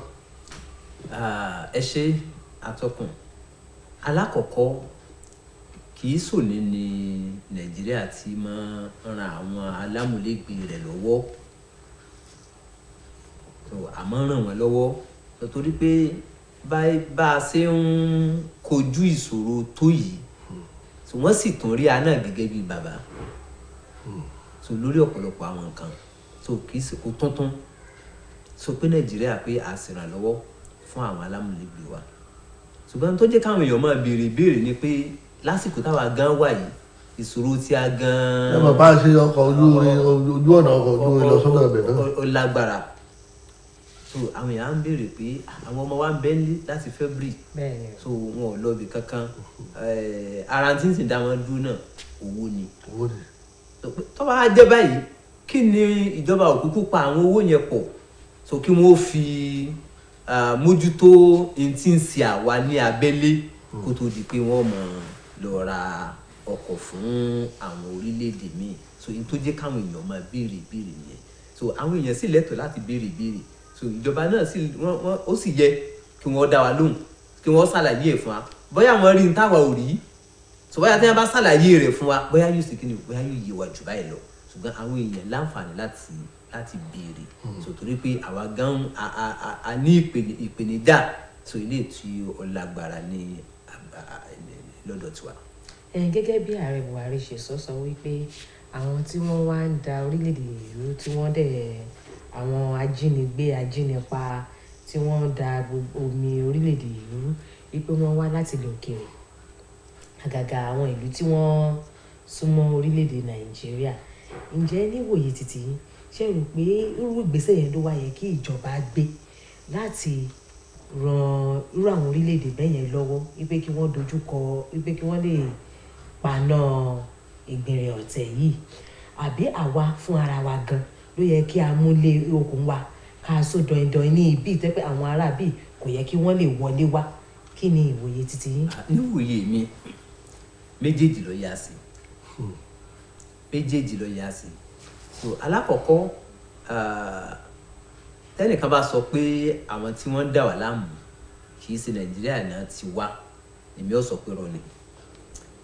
ààrẹ ló sọ bẹ́ẹ̀ o. bẹ́ẹ̀ ni so bákan náà tí wọ́n bá sọ pé lára àwọn tí wọ́n ń dà wá láàmú àwọn tí èsì Nàìjíríà ń bẹ ń bẹ màá gbà pẹ̀lú òótọ́ ni sẹ́yìn pé méjì ọ̀tọ̀ọ̀tọ̀ ni torí pé bí kú ilé ọ̀bá pa ni tójú ò lè pààyàn so àwọn kan ni wọ́n máa ṣe agbódegbà fáwọn kan ṣùgbọ́n àwọn tí ń yẹn náà ó ṣeéṣe kí wọ́n wà ní àwọn ará òkèèrè yẹn náà ó ṣeéṣe kí wọ́n wà níbẹ̀ torí pé a ti wọnú ara wa jù so Haúsá Fúlàní bẹ́ẹ̀ sì bẹ́ẹ̀ ní Togo bẹ́ẹ̀ ni à ń bẹ ní Niger Republic so bẹ́ẹ̀ ni à ń bẹ ní Ghana so Yorùbá bá a ṣe ń bẹ ní Nàìjíríà bẹ́ẹ̀ là ń bẹ ní Ghana bẹ́ẹ̀ là ń bẹ ní Benin Republic téèyàn bá fún àpèjúwe ẹni tí bá ń gbé ìdí ìrókò tí bọ́dà Nàìjíríà wà tó bá jẹ́ Yorùbá tó bá fẹ́ lọ sí Benin Republic yóò kàn fẹsẹ̀ rìn lọ ni so àwọn tí wọ́n bá wà níbí Benin Republic náà táwọn náà jẹ́ àbí àyè tí wọ́n jẹ́ bí àjàṣe tán jẹ́ Yorùbá táwọn náà bá ń bọ̀ tán bá fẹ́ wọ Nàìjíríà ẹ lè má lè béèrè pé ṣé wọ́n yìí sọ ọmọ Nàìjíríà torí pé níwòye sí wọn níwò bẹ́ẹ̀ sì rí wọn báyìí bí ọmọ Nàìjíríà lẹ́pẹ́ wọn ọ̀rọ̀ ẹnu wọn Yorùbá tí wọ́n máa sọ Yorùbá tó dáńtọ́ ni wọ́n máa sọ Yorùbá Ọ̀yọ́ so ẹ ní mọ̀ pé wọn kì í ṣe ọmọ Nàìjíríà so ó ti wọnú ara wọn ló fi jẹ́ pé tá a bá fẹ́ wá nǹkan ṣe sí ìpèníjà tá a ní a gbọ́dọ̀ wá nǹkan ṣe sí tọ̀dọ̀ tiwa a sì gbọ́dọ̀ ràn àwọn náà lọ́wọ́ torí pé kò sí bí wọ́n ṣe máa ní àwọn ìṣòro tí ìṣòro wọn ò ní máa bá wa. ọ̀tọ̀ bá ti bójú. ìtọ́ bá ti bójú yóò máa bá ìmú so ṣùgbọ́n a gbọ́dọ̀ dé ilé wa ká dé kó dúró dáadáa so ká wá ran àwọn yẹn náà lọ́wọ́ káwọn náà fi dé tiwọn náà dáadáa so kí wọ́n mọ̀ máa yọjú náà wá sí ọ̀dọ̀ wa ọ̀pọ̀lọpọ̀ wọn Nàìjíríà wọn ti ń ṣe business ọ̀pọ̀lọpọ̀ in fact àsìkò kan bẹ tí mo máa ń lọ sí ìdíròkò ẹja lásán ìdíròkò ní àwọn ará Benin Republic ó ti wá rà so táwọn náà bá fẹ́ ra àwọn náà bá fẹ́ ra ráìsì àwọn náà wọ́n kọrí sí Benin Republic ní tí wọ́n jẹ so a ti wọnú wa ṣe é mọ̀ pé àwọn òyìnbó náà pín wa so bá a sì ṣe rí láti ìpìlẹ̀ yẹn náà ó sì tún bẹ nínú làákàyè wa ọ̀rẹ́ mi kan ó sáàfù ní Adamawa ní Yola ó ní àwọn kan ń bẹ ní Niger Republic tí wọ́n jẹ́ part of tí wọ́n tọ́ pé ara Adamawa ni wọ́n tó jẹ́ pé wọ́n á mọ̀ tí àti Niger Republic yẹn wá láti tí wọ́n wà sọ́dọ̀ ọba Adamawa so bí ìgbà téèyàn ń lọ kí bàbá ẹ̀ kì í ṣe pé wọ́n ń wá bí ìgbà kan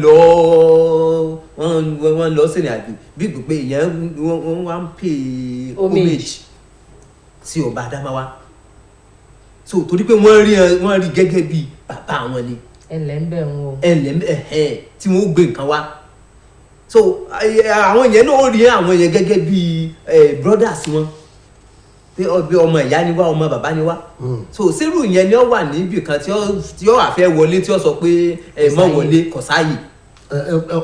ọrọ̀ ajé orílẹ̀-èdè Nàìjíríà ní ìsìn tá a bá wo dọ́là sí náírà ilẹ̀ jìnnà sọ́run ọ̀nà wo ni a torí tí ètò ọrọ̀ ajé bá dúró dáa ètò ààbò ó dúró dáa ṣùgbọ́n títí nìṣe ọ̀tọ̀ afọ̀fẹ́ bí ìgbà tá a bá fẹ́ ṣé kò jọ pa àfẹ́tẹ́lẹ̀ pàlàpàlà bá torí àti jẹ́ àti àwọn ọmọ orílẹ̀-èdè Nàìjíríà lágbára àti wàá fi inú tí òsì oúnjẹ ń bẹ̀ láti fi dojúkọ ètò ọ̀rọ̀ ààbò ṣé kí lọ́nà àbáyọ báyìí. olóòtú náírà wa ò lè dáa àfi tá a bá kù ní ìjọ olùjẹ tá a bọ́ sí ìjọ olùpèsè so àwa kàn ń jẹ lásán ni a lè dá nǹkan kan sí so orílẹ̀-èdè tí wọn ọba sì ti dá nǹkan sí owó wọn ò lè dá so tá a bá fẹ́ máa ṣe nǹkan tá a máa dá nǹkan sí fúnra ara wa tá a kú nínú pé àjọ orílẹ̀-èdè tí ó ń jẹ lásán so tá a fẹ́ jẹ orílẹ̀-èdè tí ó mọ̀ sí gbogbo wa àtijọba àtàràlú láàmúra dandan torí pé kò lè dùn nípìlẹ̀ yóò nira nípìlẹ̀ so tá a fẹ́ fi ìnira yẹn mọ́ra díẹ̀ bá a ṣe wà iná láàmú wa. kí làwọn ìnira tá a láti pamọ́ra. fún àpèjúwe àsìkò kan ìjọba ní kán má gbé ráìsì wọlé mọ́ kó jẹ́ pé ráìsì tiwa nìkan tá a mọ̀ sí nìkan la máa jẹ gbogbo wa náà la ní ráìsì tí a ò dùn àwọn sáà ń wọ́n ní ẹ̀bùrú náà ni tá a fi tó ń lọ ra ráìsì mi ìgbà ariwo pọ̀ ìjọba kún sí bọ́dà padà. ariwo pọ̀ lóòótọ́. ariwo pọ̀ torí àwọn èèyàn gan sọ wípé ṣé àwọn ìjọba àwọn gan tó wà ní ṣé wọ́n ń jẹ ráìsì tiwantiwa ìbéèrè táwọn èèyàn gan bírú àwa yìí gan nìyẹn. ẹ jẹ́ káwọ́ jẹ náà ẹ jẹ́ káwa jẹ́ káwa sọ fún ìjọba náà pé ẹ̀yin náà ṣe kí ni o ẹ̀yin náà jẹ́ àwa náà fẹ́ jẹ́ gbogbo wa la fẹ́ jẹ́ so tá a bá sì fẹ́ jẹ́ tó jẹ́ pé à ń kàn rà náà ni àwa ò ṣe náírà àwa ò lè dáa torí pé a máa kó lọ sọ́hùn ni ọyẹ tó wo tiwa náà bá jẹ́ owó tó yẹ pé àwọn èèyàn tí wọ́n nífẹ̀ẹ́ tí wọ́n fẹ́ wọ́n ń wá bẹ́ẹ̀ lọ́dọ̀ wa láti wá rà á so ntọ́ bá wù wá láàsọ owó wa dà owó wa ò nítumọ̀. amòfin ẹ má gbàgbé wípé ìjọba wa yìí náà ló ń gbé epo láti bí lọ fọ̀ láti nílò òkèèrè tó tún gbé wọlé o. bẹ́ẹ̀ ni. ìyẹn ń kọ́. ara àṣòro ta ní náà ni ìyẹn ọ̀rọ̀ ọ̀tọ̀ ni àwọn refineries ta ní tẹ́lẹ̀ kí ló ṣe wọ́n. ṣé ò látúnṣe mọ́ ni. ṣé ò látúnṣe mọ́ ni àti pé kí ló dé tí wọn ò fi tún ṣe kí ló dé tí wọn ò fi tún ṣe so àwọn nǹkan pọ̀ so àwọn ọ̀rọ̀ nàìjíríà yìí nǹkan pọ̀ gan so torí pé onílé wa nílọ àlejò díẹ̀ rù ni báwọn ìjọba ò ṣe dáa bẹ́ẹ̀ láràlú náà sunwọ̀n so aráàlú tí ò tí ì jalè nísìnyí òun náà ń wo kò tí ì rí tí ó jì ni so tó bá ti dọ̀lá nísìnyí ẹ wo àwọn human rights activists tí kọ̀ọ̀kan nínú wọn náà bá ti tọpọ́rọ́ sínú ìjọba nísìnyí ẹ rí i pé ó lè tiẹ̀ ó ju ti ẹni tí wọ́n sọ pé. ó àdákẹ́ fẹ́. ẹ gbé gbúrò wọn mọ́. so table manner tẹ́ ẹ̀ bá ti jẹun èyí sọ̀rọ̀ so ibi tá a ti ní wàhálà nìyẹn so tí a bá túnra wa ṣe so tó yẹ pé gbogbo wa náà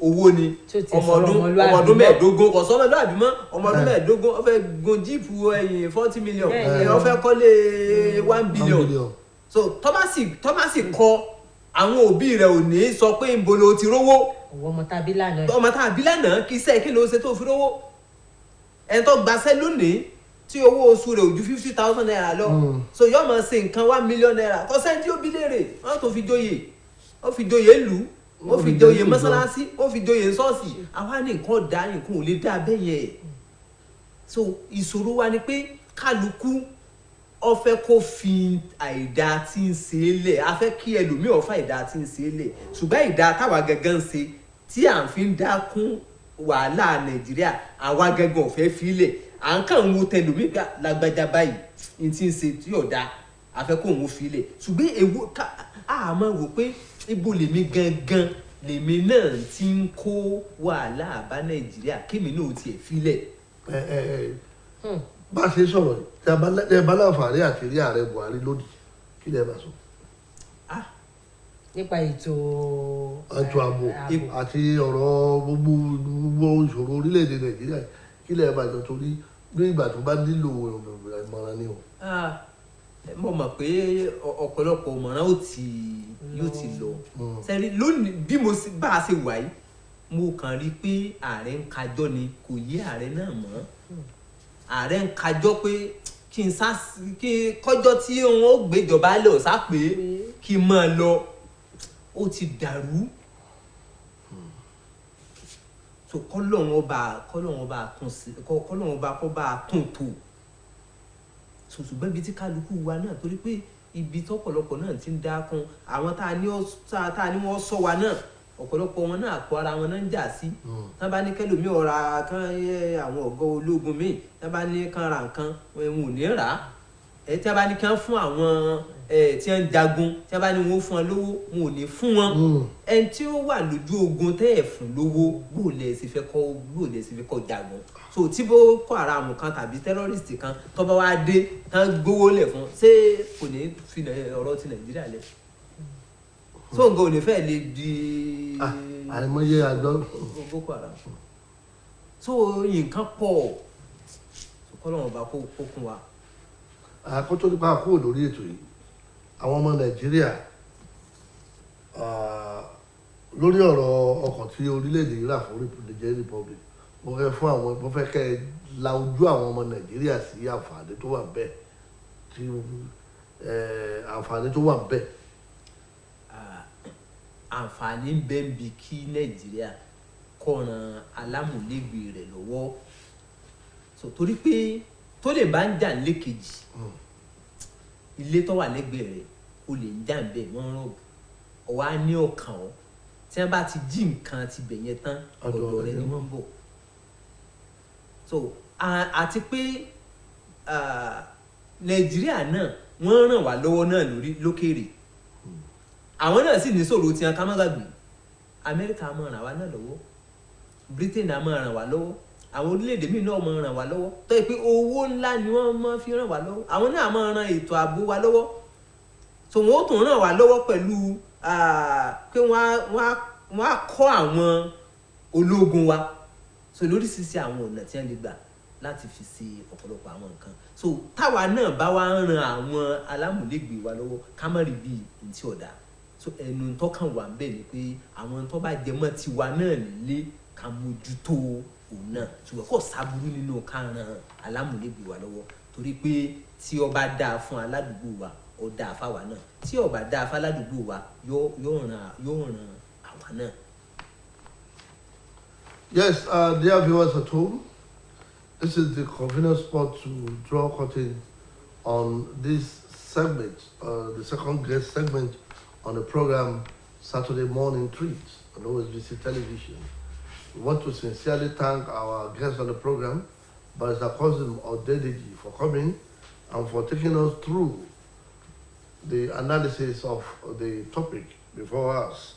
That is 1.145 billion naira vehicles for the Niger Republic. Barrister, we thank you for coming. Thank you so much. And we shall look forward to having you more on the program. Bumi? Yes,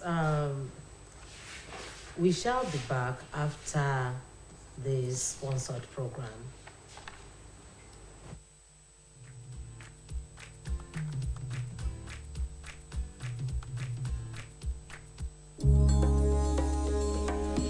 We at LAPO are committed to poverty eradication.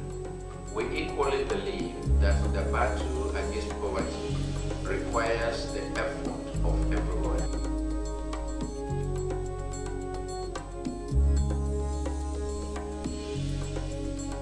Hello everyone, welcome to another edition of Bridging the Gap, the program produced by Lift Above Poverty Organization LAPO. Patience Nakumwana is my name.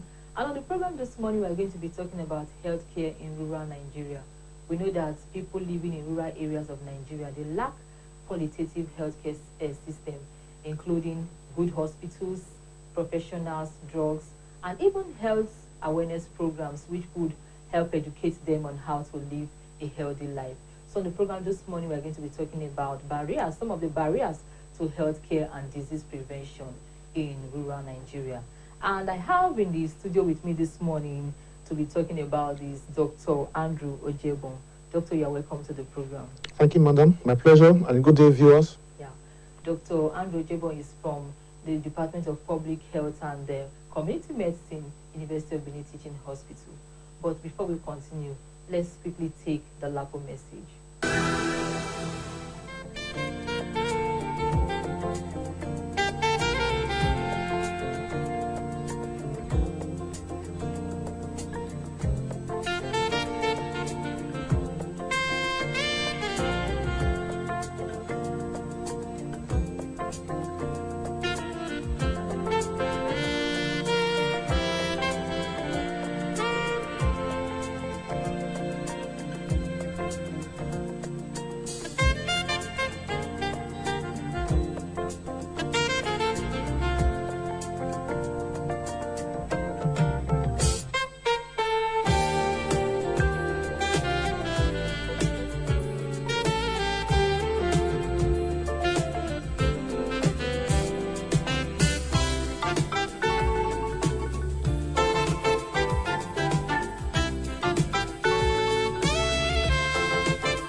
Welcome back from Lapo Message. All right, Doctor. When we say rural areas, what do we actually mean by that? Okay, thank you for your question. So rural areas, we say areas that we cannot classify as urban. That means areas that could be remote areas, hard to reach areas, areas that have low population density, fewer settlements. There is more communal living. You know, their predominant occupation are agrarian, agriculture. There are less economic activities going on, okay, because it's not like the urban. So when a community or an area does not fit into an urban classification, then it is a rural area. So why do you think rural healthcare is important? Yes, rural healthcare is important because, number one, the people living in the rural areas are humans. They are as humans as those in the urban areas. So we are all equal. So if those in the urban areas have a right to health, then they also have the right to health. Because health is a fundamental right for every human being. And it is the government's social responsibility to ensure health for the citizens. So, as I said, it's a fundamental right, so it's important. Secondly, there are peculiarities with the rural areas, okay, because of their, you know, the disadvantage, if I use that language, okay, because of they are hard to reach. It's a remote area. Some, you know, some amenities are not really available, okay, and they have, in fact, if you do a comparative study between the urban area in terms of certain mobilities, you will find them more in the rural areas. You understand? And so it's important that we must take good health care, quality health care to the rural areas and make them accessible and affordable.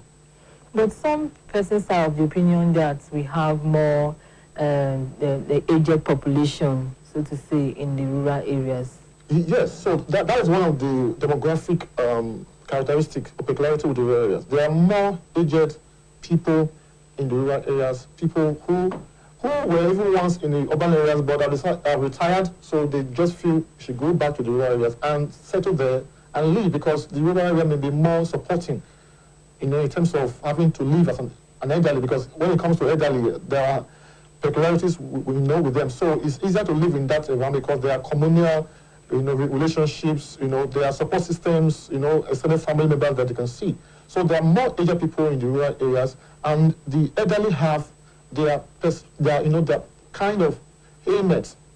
I mean, as one gets older, there are kind of ailments that come alongside with it. And so you have more of those mobilities, you know, osteoarthritis, fractures, you know, diabetes, chronic medical conditions, hypertension, you know, all of that are predominant in the rural areas. And then, of course, you don't also forget that there are also smaller children, younger children, because the vibrant workforce most often will migrate to the cities where there are jobs, where there are job opportunities. So you leave mostly the dependents, those who are less than 15, who are not yet economically productive and viable, and those who have retired. So these extremes are more, you know, in the rural areas. And these are the ones that don't have the money to even procure or access healthcare if they are to buy, such services. Okay, are there barriers to quality healthcare services in these areas? Yes, yes, there are barriers. There are barriers, especially in rural areas. Let's tackle it, first of all, geographically. As I said, some of these areas are so remote that even when you compare the distance between the households to the only functional health centers that they have, the distance can be very frustrating, because if somebody has to trek, maybe an elderly man has to go a long mile, trek or ride the bicycle to get to the nearest primary center that is so far away, ideally, it should be within easy reach. So that's a barrier, and sometimes they will not want to go that far. Secondly, there are no good roads. For you to be able to access healthcare, your mode of transportation is also key, because when you have an emergency, for example, you need to be able to get to the hospital fast enough. Okay, and when you cannot achieve that in good time, that is a barrier. Okay, and then look at also economic access. Most importantly is poverty. More of these rural dwellers are really poor. Not many of them can pay for healthcare. And so they would rather take alternatives than seeking healthcare. Okay, because there were times I've been to the rural areas, when you organize medical outreaches, they're happy to come out. And when you see them, you interact with them, they tell you that they've had this condition for a long time. And you're asking them, what have you been doing about it? And they say, no money. And so that is a major barrier, that they're poor and they cannot afford healthcare. And more of the time, they do not even have social insurance, which we can find in the cities or in formal setups. They don't have social insurance that will enable them to still achieve healthcare, even when they don't have, finances to run. And then, don't also forget that because it's a rural area, some of these people have cultural predilections. There are cultural barriers. Their behavior, their health-seeking behavior is quite poor for some people. Okay, of course, there are people who are educated that are in the rural areas as well, but the majority are not educated, they are not informed, they are not enlightened about their health, they are poor health-seeking behavior. So when they are healed, what comes to their mind first is to either go to a patent medicine store or patronize traditional, healers, or those who are pregnant take deliveries in, delivery homes that are not competent to handle such deliveries, and when complications come, that is a different ballgame entirely. So these are barriers, cultural barriers, really. And so those are the things that we try to surmount, when we want to intervene. Yeah, let's look at the challenges as it concerns women now. What are some of these challenges that they face in rural areas? Yes, women, women are at risk groups most times because they are vulnerable, especially when we talk about women in their reproductive age, okay, from 15 to about 49 years old, because of their fertility capacity. So first of all, you have that in rural areas we have more maternal mortalities, deaths due from, pregnancy-related events, okay? More of maternal deaths come from the rural areas because, number one, when the woman is pregnant, they will not even go to the primary center, okay? And then they will patronize other people who, can supervise them. But unfortunately, these people have a little idea of what to do, but there's a limit to their skill, there's a limit to their competence. So when they do not know when to refer, that is a problem. As for this women also, may even go to register for antenatal, but when it comes to delivery time, they will prefer to deliver at home or have a traditional bed attendant come and take such deliveries. And sometimes you never can tell which delivery can have complications because nobody has identified risk. Some pregnancies are high risk, okay? And so if you are not assessing healthcare rightly, it means a lot of can happen. So maternal mortality is a big problem, okay? And then, because of that, it dovetails into even children because they are the ones who take care of our children. If a pregnancy comes down with complications, for example, let's say abortion, it means you're also going to lose the baby most often.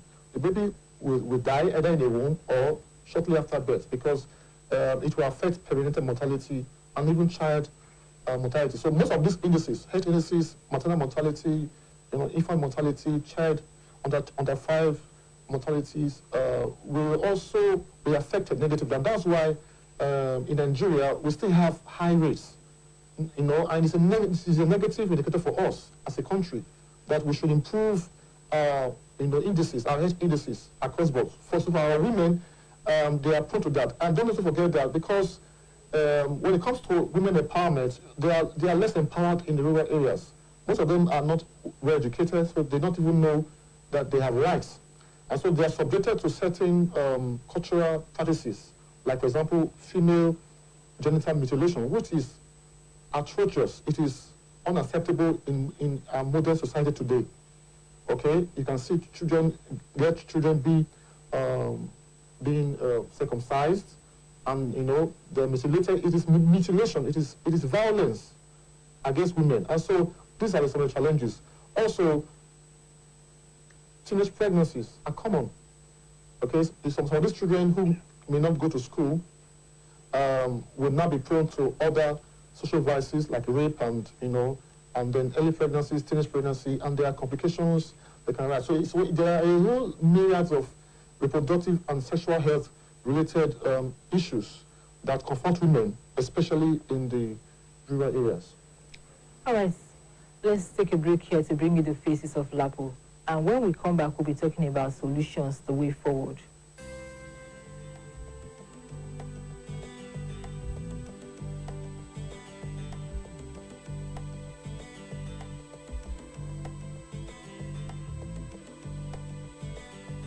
My name is Mrs. Esther Omoyoma.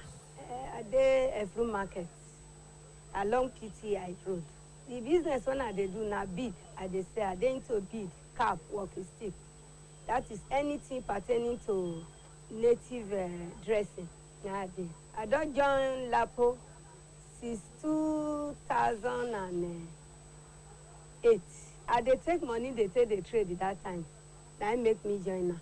When I joined LAPO, so my business can improve, because LAPO they help.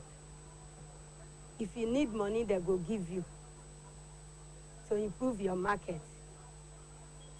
So when you join LAPO, if you take the money, you not take and go pay debt if they use and well. It go help you train your children. It go help you do anything where you want to do.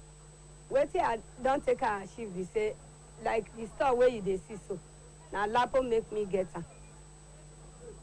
When I take the money, I they put them for the store. And my grandchildren, where they stay with me, if they help me, they push them, go front.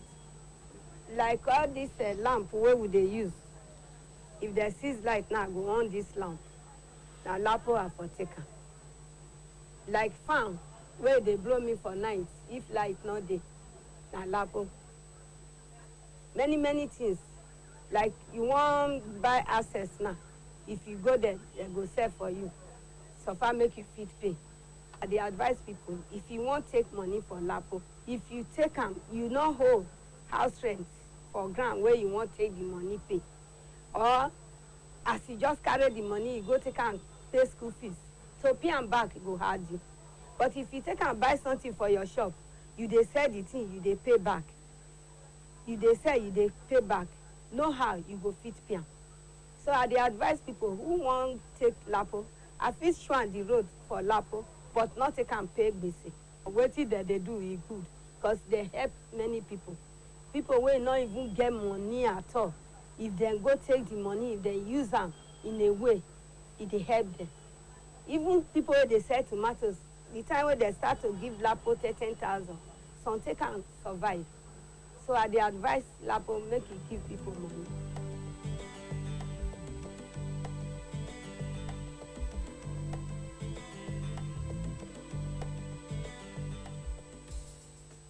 Welcome back from Faces of LAPO. All right, Doctor, let's finally look at solutions. Let's look at the way forward. How do we improve healthcare in these areas, in the rural areas? So first, I will tackle it from two perspectives. First, from the community level and from the government level. At the community level, when we come into communities and we understudy the prevailing health problems, that particular community, but every community has their peculiarities, okay? And so we need to carry out community diagnosis, conduct some research, get to know what their felt needs are. The people must first of all agree that they have a problem, and then also participate in the process of bringing out solutions to their problems. And it is when they are all involved, that they now own, the projects or the interventions, or the solutions that come on board. So we will ensure, these people are involved, advocacy, social mobilization, community mobilization, which will involve a lot of health education and health promotion activities.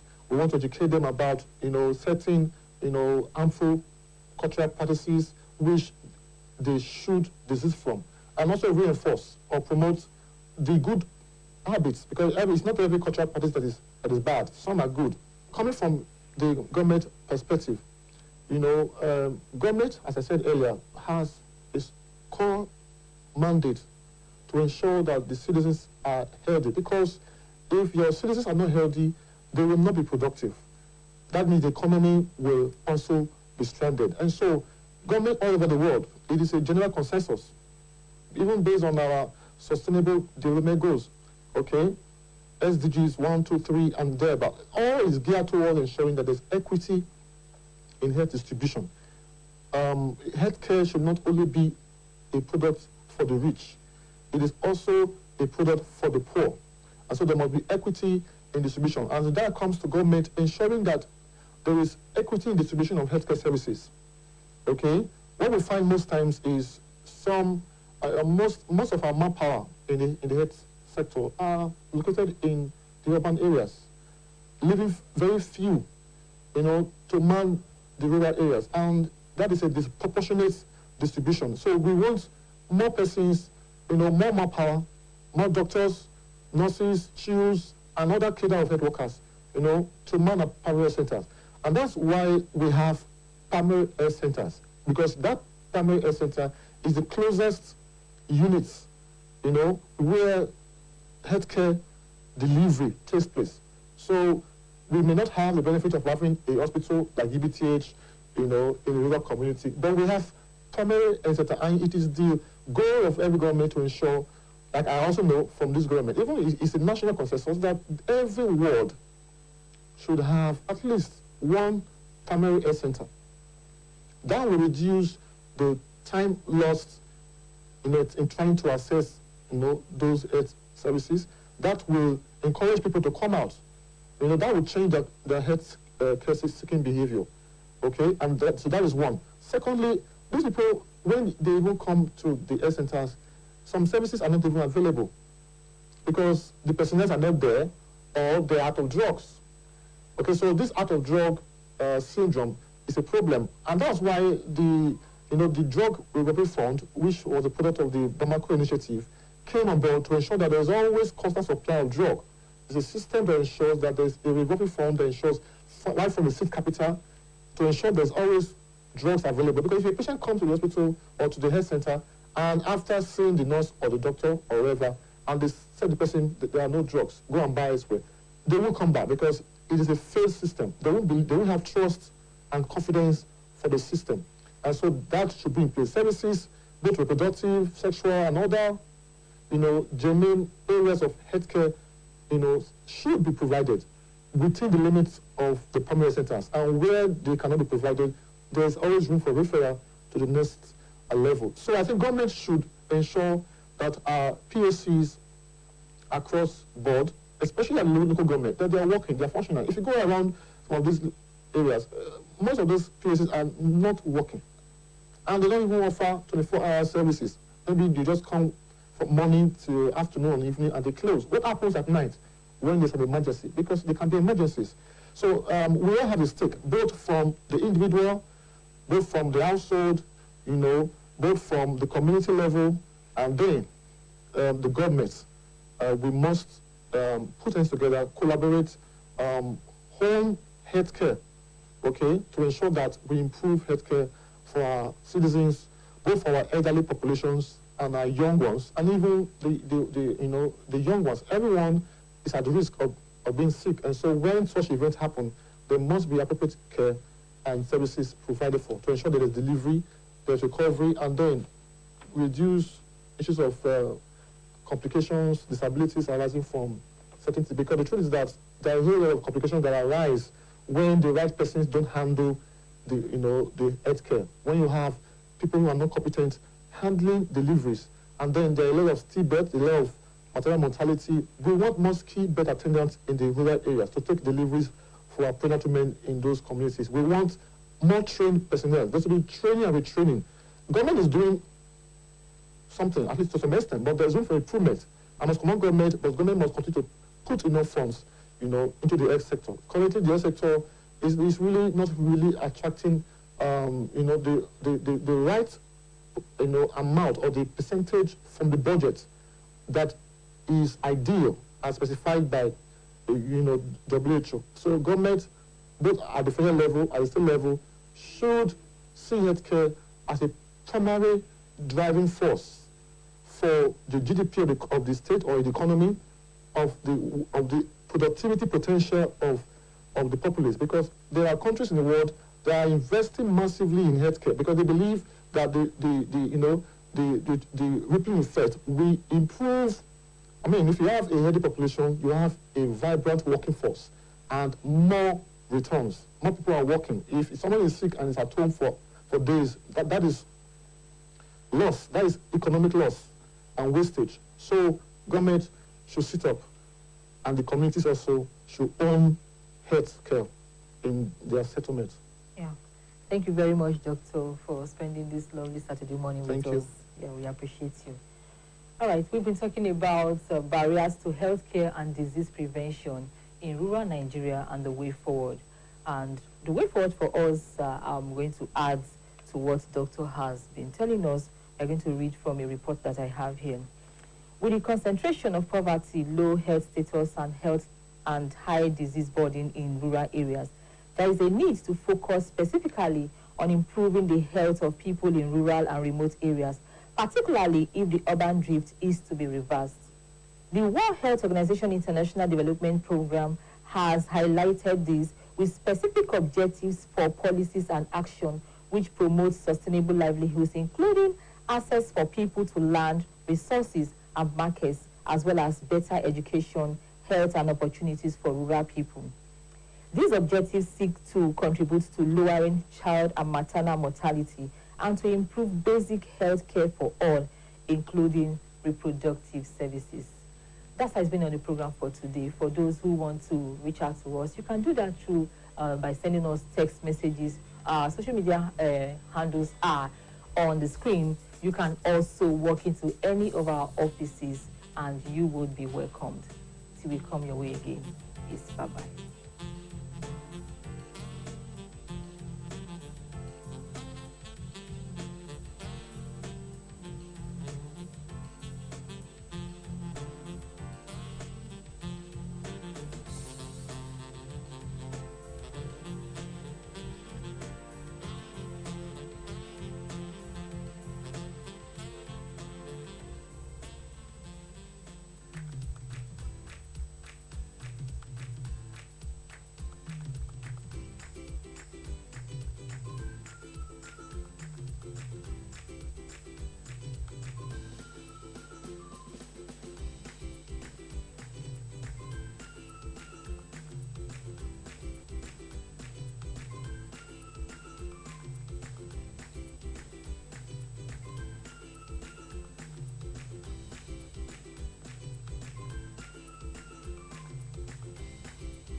Yes, we have treated you to quite a number of interesting segments on the program, and we believe that you have enjoyed every bit of the program this morning. That is Saturday Morning Treat on OSBC Television.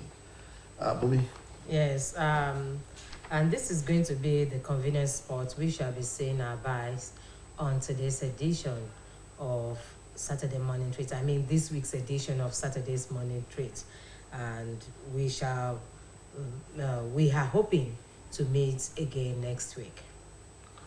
On behalf of the executive producer of the program, Akinola will be the producer, Oladayo Olanepe, and the assistant producer, Abdul Jalil Adebisi, the cameramen, those at the VTR, MCR, and the TriCaster end, and at the transmitter end and the generator, we say thank you very much for being part of the program. And until next week, when we shall come your way with another fresh edition of the program, Saturday Morning Treat, Babatunde Bonatito is my name. I am Olubumi Ajiboye Agbuola. See you next week. Bye.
some basic operations.